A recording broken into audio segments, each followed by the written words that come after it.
जंगल में यूरिया कौन डाला है? बोलो, यूरिया कौन डालने जाता है? गोबर की खाद कौन डालता है? पानी कौन दे? वहां पर छिड़काव जंतुनाशक का कौन करे? कोई करता है? अब होता क्या जंगल में? जंगल में जब पेड़ पे फल लगने का टाइम आता तो फल से पौधा लद जाता है, और जंगल के पौधे के किसी भी पत्ते को तोड़ो और प्रयोगशाला में ले जाओ, लेबोरेटरी में ले जाओ वैज्ञानिकों के पास, उस पत्ते में एक भी तत्व की कमी नहीं मिलेगी।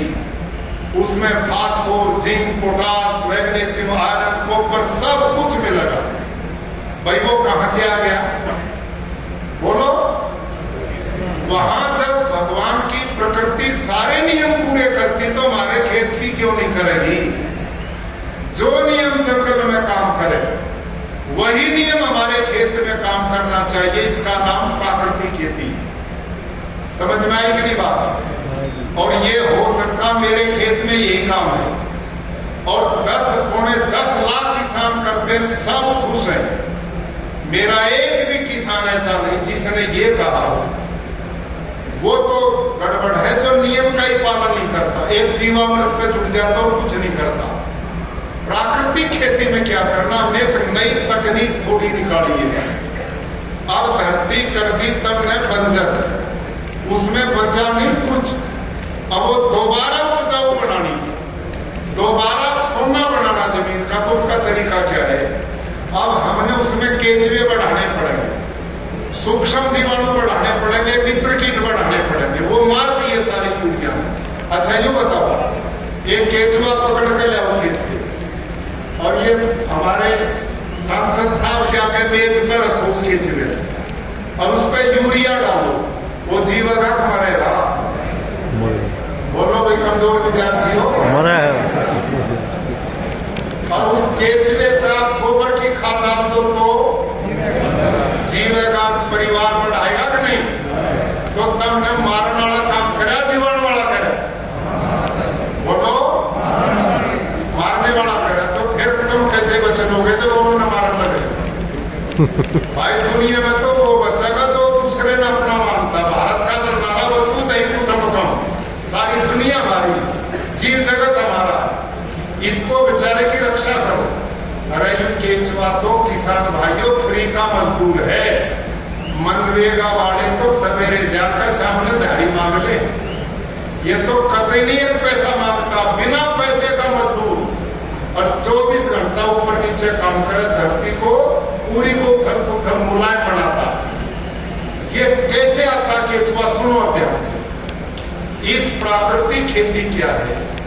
ये डॉक्टर बलजीत सारंग जी बैठे ना, डॉक्टर साहब खड़े होना एक बार, इस साइंटिस्ट के लिए ताली बजाओ। ये एग्रीकल्चर यूनिवर्सिटी हिसार में इस समय है। इस आदमी ने पिछले 7-8 साल इतना रिसर्च किया, और ये यानी कि फ्रांस, जर्मनी, इंग्लैंड, अमेरिका के साइंटिस्ट के साथ भी काम कर चुके हैं, माइक्रोबायोलॉजी के साइंटिस्ट, जीव विज्ञान के इनकी रिसर्च है सारी। और अब मेरे पास 5 यूनिवर्सिटी हैं गुजरात में, जिनका मैं चांसलर हूं, एग्रीकल्चर यूनिवर्सिटी। मैंने वहां भारत की पहली, विश्व की पहली प्राकृतिक यूनिवर्सिटी पिछले साल बनवाई, दुनिया की पहली यूनिवर्सिटी होगी। अब योगी आदित्यनाथ ने भी, अभी मैं पिछले महीना कृषि मंत्री के साथ गया, उन्होंने बुलाया, वहां भी एक एग्रीकल्चर यूनिवर्सिटी को उन्होंने प्राकृतिक यूनिवर्सिटी में बदलने का निर्णय कर दिया। अब देश में क्रांति होगी, बड़े सूखे दिन आएंगे इस मामले में, जो बर्बादी का रास्ता बना। तो इसमें क्या है? डॉक्टर साहब ने रिसर्च किया, गाय पे, गधे पे, घोड़े पे, ऊंट पे, बकरी पे, सबके गोबर लिए, और इन पे इन्होंने 6 महीने रिसर्च किया। तो क्या पाया कि ये जो देसी गाय है ना, भारत की ब्रीड, केवल इसमें गुण पाया और किसी में नहीं पाया। साहिवाल, थारपारकर, राठी, गिर, हरियाणवी, लाल सिंधी, अंगोल, गंगातीर, ये जो भारत मूल की नस्लें हैं पूरे देश में, इनकी आंतों में सूक्ष्म जीवाणुओं का मानव फैक्ट्री भगवान ने लगा कर दी और इनका मूत्र जो है वो खनिज का भंडार है। ये ऑस्ट्रन फ्रीजन जर्सी मेरे पास भी है, गुरुकुल में मेरे पास 350 गाय। मैंने जर्सी ऑस्ट्रन का दिया, उसमें सूक्ष्म जीवाणु 60-70 लाख पाए और देसी गाय के 1 ग्राम गोबर में 300 करोड़ से भी ज्यादा पाए 1 ग्राम गोबर। तो हम इस प्राकृतिक खेती में क्या करते हैं, क्योंकि बंजर धरती को एकदम उपजाऊ बनाना, ये जल्दी उपजाऊ कैसे बनेगी? यूं गोबर की सीधी गाड़ डालने के कुछ नहीं मिलेगा। इसका एक नई तकनीक निकाली है। वो तकनीक क्या है? आप एक 200 लीटर का खाली ड्राम ले लो, 200-400 रुपए में मिल जाएगा। जहां पशु बांधते हो वहां छाए में रखना है और उसमें पानी से भर लो लगभग 170-80 लीटर। ये जो देसी गाय है ये 24 घंटे में 8 से 10 किलो गोबर देती है, 8 से 10 किलो गौमूत्र देती है। ऊपर नीचे हो जाए तो कोई खतरा नहीं, पक्का नहीं तो नहीं हो, कम हो जाए तो चलेगा। आप ड्रम में छोड़ दो पानी और फिर आप 1.5 से 2 किलो गुड़ लो और 1.5 से 2 किलो किसी भी दाल का बेसन ले लो, किसी भी दाल, उन्हें पानी में मिला के रबड़ी सी बना के और ये ड्रम में डालो और बड़े पेड़ के नीचे की एक मुट्ठी मिट्टी, बड़े पेड़ की क्यों, खेत की क्यों नहीं? क्योंकि खेत में तुमने कुछ छोड़े ही नहीं, वो तो बंजर है, उसमें है ही कुछ नहीं, जीवाणु है ही नहीं उसमें। और इन बड़े पेड़ के नीचे यूरिया DAP डाला नहीं तो उस धरती में सूक्ष्म जीवाणुओं का भंडार है। वह 1-2 मुट्ठी मिट्टी इसमें डाल, लकड़ी के डंडे से 5 मिनट सवेरे 5 मिनट शाम घड़ी की सुई की तरह घुमा दो उसको। 4 दिन घोलना, 5वें दिन 1 एकड़ का खाद तैयार। बताओ भाई, इससे सस्ता इससे कम समय में कोई खाद बनेगा? अब करना कैसे है? जब आप खेत में पानी चलाते हो ना, ड्रिप से, स्प्रिंकलर से या खुला, उसको नाके पे पानी छोड़ दो, इसको बूंद बूंद गिरता रहेगा, खेत में फैल जाएगा। जब ये, अब समझो इसका साइंस कैसा, विज्ञान क्या, इसको समझो ध्यान से। गाय के 1 ग्राम गोबर में 300 करोड़ सूक्ष्म जीवाणु है, तो 10 किलो गोबर में कितने होंगे? कोई लाला जी है क्या? नहीं है।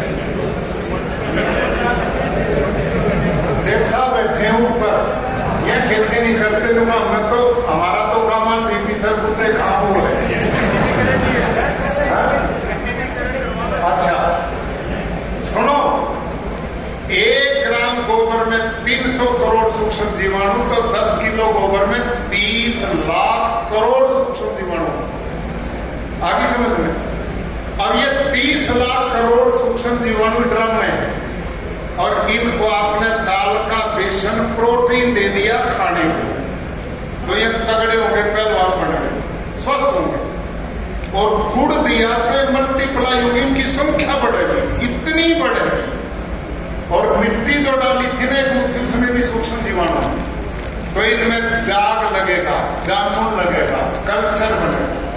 जैसे 1 क्विंटल दूध में 50 ग्राम दही डाल दो तो सारा दूध दही में बदलेगा कि नहीं? जो काम होता वही खेत में होगा। समझ में आ गई?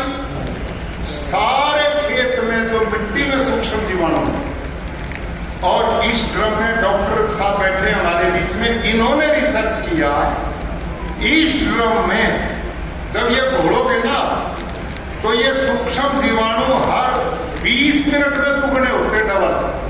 कितने होते? डबल। कैसे? यदि वो 30 लाख करोड़ है तो 20 मिनट के बाद कितने होंगे? 60 लाख करोड़। और फिर 20 मिनट के बाद 120 लाख करोड़। और ऐसे 72 घंटे तक ये बढ़ेंगे और फिर ये रुकेंगे और फिर ये मरने शुरू होंगे। तो हमने ये जीवामृत 72 घंटे के बीच में खेत में पानी के साथ पहुंचा देना चाहिए। आगे समझ में? अब इसके खेत में जाने से क्या होगा? आपके खेत में सूक्ष्म जीवाणुओं का भंडार बढ़ेगा, इतने होंगे जो आपने सब मार दिए। और ये सूक्ष्म जीवाणु क्या काम करते हैं, इसको और ध्यान से सुनो।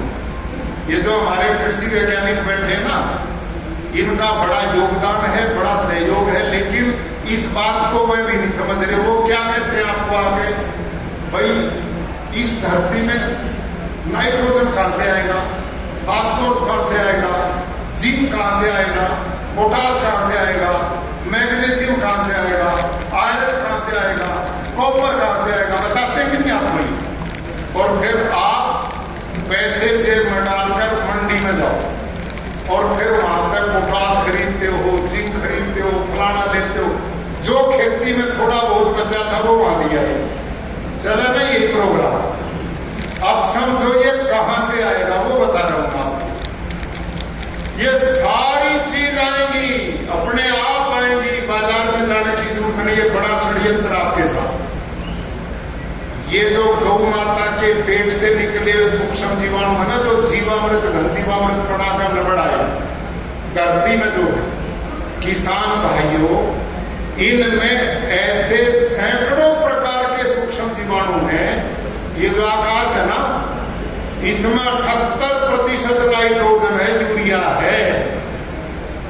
ये सूक्ष्म जीवाणु उसको खींचते हैं आकाश से और उस नाइट्रोजन का भोजन बनाकर पौधे की जड़ को देते हैं। समझ में आ गई? आगे क्या समझ? अगली सुनो। ये जो धरती मां है, इसमें सारे तत्व हैं भोजन बनाने के पौधे का। और ये तत्व अपने आप भोजन नहीं बनते। धरती में phosphorus, potash, magnesium, iron, copper सब कुछ है, लेकिन वो जड़वत है। वो गांठ बना के पड़े, अपने आप पौधे का भोजन नहीं बनते। पौधे का भोजन कौन बनाता है? ये जो सूक्ष्म जीवाणु और ये केचुआ और मित्र जी, ये उन तत्वों को खाते हैं, उसको पकाते हैं और पौधे की जड़ को देते हैं। समझ में आई? नहीं आई? और समझो, सारे घर में रसोई है कि नहीं? ये यूं चल रहा काम, रसोई किचन है ना?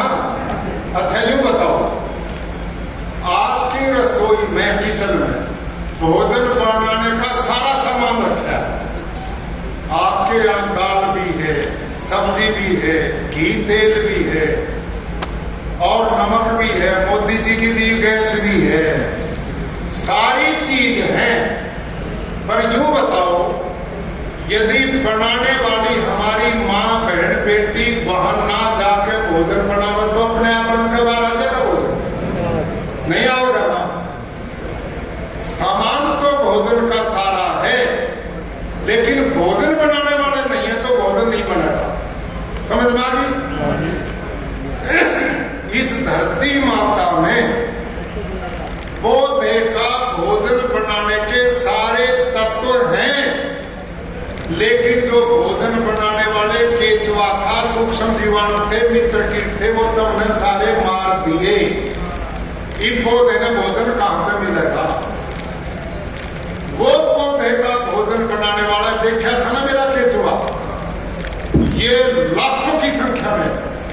और ये केचुआ मेरे 1 एकड़ में इस टाइम 10 से 15 लाख हो गए एक किले। और ये केचुआ क्या करता है? छेद बना रहा है, जा रहा है, ये जा रहा है। 10 फुट तक धरती को छेद बनाता है और धरती को लीपता हुआ जाता, जिसमें ऑक्सीजन जाती तो धरती की फर्टिलिटी बढ़ती, उपजाऊ क्षमता बढ़ती। और किसान भाइयों, ये नीचे की खनिज पूर्ण धरती को, मिट्टी को खाता है। वो जीव, वो जैविक खेती वाला नहीं खाता मिट्टी को, केचुआ जो खरीद कर रहे थे, वो हमारे वाला खाता है। मुश्किल से तो अंग्रेज पेले थे बाहर से, अब केचुए भी बाहर के ले रहे। देखो कितनी बेवकूफी हमारी, अपने ने मारे। ये केचुआ क्या करता है? उस मिट्टी को खाते जब पेट से निकालता है ना ये, तो उस खेत की मिट्टी से, जिसमें केचुआ, इसके पेट से निकली मिट्टी में 6 गुना ज्यादा नाइट्रोजन है, 9 गुना ज्यादा फास्फोरस है और 11 गुना ज्यादा पोटास है। और ये केचुआ जब मरता है ना, शरीर छोड़ता है, तो 16 प्रकार के पोषक तत्व धरती को देता है। अपने जीवन का बलिदान आपकी मिट्टी के लिए कर देता है। और ये केचुआ अपनी एक जिंदगी में 40 से 50 हजार बच्चों को जन्म देता है। आगे समझ में नहीं आई। ये मरता है और जीता है, जीता है और मरता है, बच्चे देता और परिवार बढ़ाता है। आपके लिए ही पैदा भगवान ने किया है। और जो तुम्हारा भला करने आया था, तुमने कहा तेरा इलाज बंद हो गया, उसी को मार